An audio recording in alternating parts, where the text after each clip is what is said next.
ಹೋಟೆಲಲ್ಲಿ ಸಿಗೋವಂಥ rice Baat taste ಯಾರಿಗಿಷ್ಟ ಆಗಲ್ಲ ಹೇಳಿ. ಮನೆಯಲ್ಲಿ ಅದೆಷ್ಟೇ ಚೆನ್ನಾಗಿ ನಾವು ಪಲಾವ್ ಮಾಡಿದ್ರೂ ಈ ರೈಸ್ ಬಾತ್ ಟೇಸ್ಟ್ ಚೆನ್ನಾಗಿರುತ್ತೆ ಅನ್ಸುತ್ತಲ್ವ. ಬನ್ನಿ ಇದನ್ನು ಸಿಂಪಲ್ಲಾಗಿ ಯಾವ ರೀತಿ ಮಾಡೋದಂತ ನೋಡೋಣ. ಈ ಟೇಸ್ಟಿ ಹೋಟೆಲ್ ಸ್ಟೈಲ್ ರೈಸ್ ಬಾತ್ ಮಾಡ್ಕೊಳ್ಳೋದಕ್ಕೆ ಮೊದಲಿಗೆ ಸ್ಟವ್ ಮೇಲೆ ಬಾಣಲಿನ ಇಟ್ಕೊಂಡು 2 ಸ್ಪೂನ್ ಎಣ್ಣೆ ಹಾಕ್ಕೋಬೇಕು. ಈಗ ಮಸಾಲೆ ರುಬ್ಕೊಳ್ಳೋದಕ್ಕೆ 4-5 ಲವಂಗ, 1 ಇಂಚ್ ಚಕ್ಕೆ, 1-2 ಏಲಕ್ಕಿ, ಹಸಿಮೆಣಸಿನ್ಕಾಯಿ, 1 ಈರುಳ್ಳಿ, 1 ಇಂಚಷ್ಟು ಶುಂಠಿ, ಹಾಗೆಯೇ 1 ಗಡ್ಡೆ ಬೆಳ್ಳುಳ್ಳಿ, ಒಣಮೆಣಸಿನ್ಕಾಯಿ ಸ್ವಲ್ಪ ಹಾಕ್ಕೋಬೇಕು. ಇಲ್ಲಿ ಮಸಾಲೆಗೆ ಒಣಮೆಣಸಿನ್ಕಾಯಿ ಹಾಗೆ ಹಸಿಮೆಣಸಿನ್ಕಾಯಿ ಎರಡೂ ಹಾಕೋದ್ರಿಂದ ರುಚಿ ತುಂಬ ಚೆನ್ನಾಗಿರುತ್ತೆ. ಈಗ ಸ್ಟವ್ನ ಲೋ ಟು ಮೀಡಿಯಮ್ ಫ್ಲೇಮಲ್ಲೇ ಇಟ್ಕೊಂಡು ಈ ಮಸಾಲೆ ಎಲ್ಲ ಚೆನ್ನಾಗಿ ಹುರ್ಕೋಬೇಕು. ಈಗ ಈ ಮಸಾಲೆ ಎಲ್ಲ ಅರ್ಧ ಫ್ರೈ ಆಗಿದೆ ಅಂದಾದಮೇಲೆ 1 ಟೊಮೆಟೊನ ಸಹ ಹಾಕ್ಕೊಂಡು ಇದಕ್ಕೇನೆ ಒಂದು ಸ್ವಲ್ಪ ಅರಿಶಿನ ಹಾಕ್ಕೊಂಡು ಈ ಟೊಮೆಟೊನು ಸಹ ಸಾಫ್ಟ್ ಆಗೋವರೆಗೂ ಚೆನ್ನಾಗಿ ಹುರ್ಕೋಬೇಕು. ಇದೇ ಮಸಾಲೆನ ಉಪಯೋಗಿಸ್ಕೊಂಡು ಮಶ್ರೂಮ್ ಪಲಾವ್ ಸಹ ಮಾಡ್ಕೋಬೋದು, ತುಂಬ ಚೆನ್ನಾಗಿರುತ್ತೆ. ಈಗ ಇದಕ್ಕೆ 1 ಹಿಡಿಯಷ್ಟು ಪುದೀನ, 1 ಹಿಡಿ ಕೊತ್ತಂಬರಿ ಸೊಪ್ಪನ್ನ ಸಹ ಹಾಕ್ಕೊಂಡು ಒಂದ್ಸರಿ ಅದೇ ಬಿಸಿಗಿನೇ ಚೆನ್ನಾಗಿ ಮಿಕ್ಸ್ ಮಾಡಿಕೊಂಡು ಈಗ 1 ಹಿಡಿಯಷ್ಟು ಹಸಿ ಕಾಯಿನ ಹಾಕ್ಕೋಬೇಕು. ಹಾಕ್ಕೊಂಬಿಟ್ಟು ಜಸ್ಟ್ ಮಿಕ್ಸ್ ಮಾಡಿ ಈ ಮಸಾಲೆನ ಪೂರ್ತಿ ತಣ್ಣಗಾಗಕ್ಕೆ ಬಿಡಬೇಕು. ಅಷ್ಟರಲ್ಲಿ ನಾನಿಲ್ಲಿ 2 ಗ್ಲಾಸಷ್ಟು ಅಕ್ಕಿನ ಸಹ ಚೆನ್ನಾಗಿ ವಾಶ್ ಮಾಡಿಕೊಂಡು ನೆನೆಯೋದಕ್ಕೆ ಇಟ್ಟಿದ್ದೀನಿ. ನಾನು ಮಾಡ್ತಾಯಿರೋ ರೈಸ್ ಬಾತ್ ಕ್ವಾಂಟಿಟಿ 4ರಿಂದ 5 ಜನಕ್ಕೆ ಕರೆಕ್ಟಾಗಿ ಸರಿ ಹೋಗುತ್ತೆ. ಈಗ ಸ್ಟವ್ ಮೇಲೆ ಕುಕ್ಕರ್ನ ಇಟ್ಕೊಂಡು ಪಲಾವ್ ಎಲೆ ಹಾಗೆ ಒಂದು ಅರ್ಧ ಸ್ಪೂನ್ ಸೋಂಪು ಹಾಕ್ಕೋಬೇಕು. ಸೋಂಪು ಹಾಕೋದ್ರಿಂದ ಒಳ್ಳೆ ಘಮ ಬರುತ್ತೆ.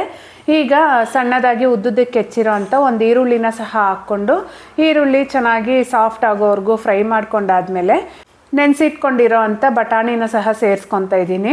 ರೈಸ್ ಬಾತ್ಗೆ ಬಟಾಣಿ ಒಂದು ಒಳ್ಳೆ ಟೇಸ್ಟ್ ಕೊಡುತ್ತೆ, ಸೊ ಮಿಸ್ ಮಾಡದೆ ಹಾಕ್ಕೊಳ್ಳಿ. ಈಗ ನಿಮ್ಗೆ ಇಷ್ಟ ಇರೋ ಅಂಥ ತರಕಾರಿ ಅಂದರೆ ನಿಮ್ಮ ಹತ್ರ ಯಾವ ತರಕಾರಿ ಇದೆಯೋ ಅದನ್ನು ಸೇರಿಸ್ಕೋಬೋದು. ನಾನಾದರೆ ಇಲ್ಲಿ ಒಂದು ಸ್ವಲ್ಪ ಕ್ಯಾರೆಟು, ಬೀನ್ಸು ಹಾಗೆ ಆಲೂಗಡ್ಡೆ, 1 ಟೊಮೆಟೊನ ಸಹ ಹಾಕ್ಕೊಂಡು ಮತ್ತು ಈ ತರಕಾರಿ ಎಲ್ಲ ಎಣ್ಣೆಯಲ್ಲೇ ಚೆನ್ನಾಗಿ ಫ್ರೈ ಆಗಬೇಕು, ಅಲ್ಲಿವರೆಗೂ ಹುರ್ಕೋಬೇಕು. ಅಷ್ಟರಲ್ಲಿ ನಾವು ಮಸಾಲೆ ಫ್ರೈ ಮಾಡ್ಕೊಂಡಿದ್ವಲ್ಲ ಅದಕ್ಕೇ ಒಂದು ಸ್ವಲ್ಪ ನೀರನ್ನು ಸಹ ಸೇರಿಸ್ಕೊಂಡು ಇದನ್ನು ಒಂದು ಸ್ವಲ್ಪ ತರಿಯಾಗಿ ರುಬ್ಕೊಂಡ್ರೆ ಸಾಕು. ಮಸಾಲೆನ ಏನು ನುಣ್ಣಗೆ ರುಬ್ಬೇಕಂತೇನಿಲ್ಲ. ಈ ತರಕಾರಿ ಎಲ್ಲ ಚೆನ್ನಾಗಿ ಈಗ ಫ್ರೈ ಆಗಿದೆ ಅಲ್ಲ, ಈಗ ರುಬ್ಕೊಂಡಿಟ್ಟಿರೋ ಅಂಥ ಮಸಾಲೆನ ಸಹ ಸೇರಿಸ್ಕೊಂಡು ಈ ತರಕಾರಿ ಜೊತೆ ಮಿಕ್ಸ್ ಮಾಡ್ಕೊತ ಚೆನ್ನಾಗಿ ಫ್ರೈ ಮಾಡ್ಕೋಬೇಕು. ನಾವೀಗಾಗಲೇ ಈ ಮಸಾಲೆನೆಲ್ಲ ಹುರಿದು ರುಬ್ಬಿರೋದ್ರಿಂದ ಬೇಗ ಎಣ್ಣೆ ಬಿಟ್ಕೊಂಡ್ಬಿಡತ್ತೆ.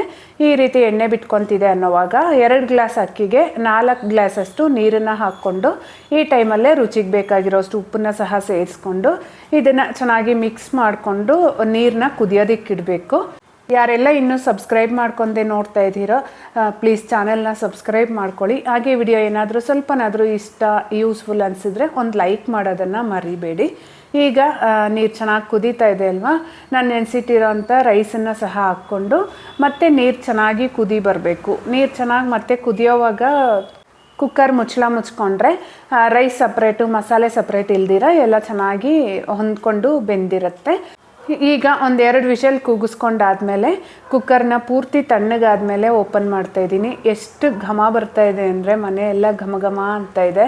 ಯಾವುದಾದ್ರೂ ಚಟ್ನಿ ಅಥವಾ ಮೊಸರು ಬಜ್ಜಿ ಜೊತೆ ಅಂತೂ ಸರ್ವ್ ಮಾಡಿಕೊಂಡ್ರೆ ಆ್ಯಸ್ ಇಟ್ ಈಸ್ ಹೋಟೆಲಲ್ಲಿ ತಿನ್ನೋ ಥರನೇ ಇರುತ್ತೆ, ಅಷ್ಟು ರುಚಿಯಾಗಿ ಬರುತ್ತೆ. ಖಂಡಿತ ವಿಡಿಯೋ ಇಷ್ಟ ಆಗಿರುತ್ತೆ ಅಂದ್ಕೊತೀನಿ. ಮಿಸ್ ಮಾಡಿದೆ ಇದೇ ರೀತಿ ನೀವು ಸಹ ಒಂದ್ಸರಿ ಟ್ರೈ ಮಾಡಿ ನೋಡಿ. ಹಾಗೆ ನಿಮಗೆ ಹೇಗಾಯಿತು ಅಂತ ಕಮೆಂಟ್ ಮಾಡಿ ತಿಳಿಸೋದನ್ನು ಮರಿಬೇಡಿ. ಇನ್ನೊಂದು ಇಂಟ್ರೆಸ್ಟಿಂಗ್ ವಿಡಿಯೋ ಜೊತೆ ಮತ್ತೆ ಸಿಗೋಣ. ಅಲ್ಲಿವರೆಗೂ ಥ್ಯಾಂಕ್ ಯು.